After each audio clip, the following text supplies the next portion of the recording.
Kani gade ka Pati CCTV, bat pidang pet yaki kubor baman kasngi. Henne kasngi ka khan reu tere unailar, ka office trekam jong ka Meghalaya AIDS Control Society, MAX, kala perlong ye je kop drodor, hapdang ki samla puli na ki college baper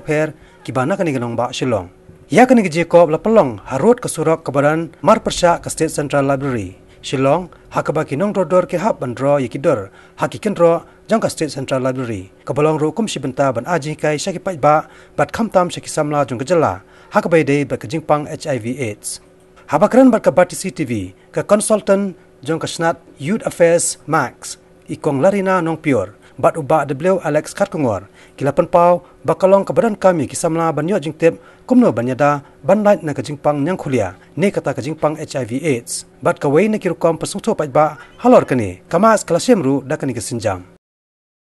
program ka bilong ang kani damta ka observation jo International Youth Day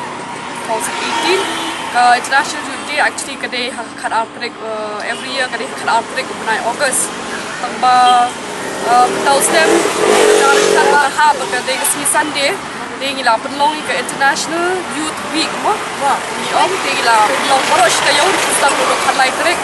ka flagging off ka road show kabangi la campus road show kabangi pelong haman ki college selected college ki kamla ban pelong haman ki college ni a few colleges ni pelong awareness program quiz competitions dapat ni ai ka RRC talk kabaki kala ban ban keren namar ka team jong ka news bentau snam ka de safe spaces for youth ki ai ka freedom ki bakin express hakanu ka benta kala bende hakalor ka jing puli la bende hakalor ka benta jong sports de ka music ki wan khamat na ki wan mat express le de ha ki ka de campus road show ila le bro RC khatlai bat khasal trek de menta ka sibat ka de ka long ka de ka art one project bagi ai keteng kebut ke wall painting ke bat kene ka program kene lengkap bat ka Directorate of Sports and Youth Affairs kene ka ki kena kimni ki kena ki bal along talented dan ki belong train ko ka painting lani kemudian kedua ka institution academy mo kini di kena college bet ki basu don itai talent ki shwan ban project ini ka talent ki ni something related to HIV AIDS, something related to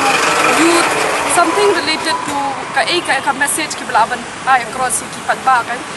ka wall painting ta kini ki events ni chale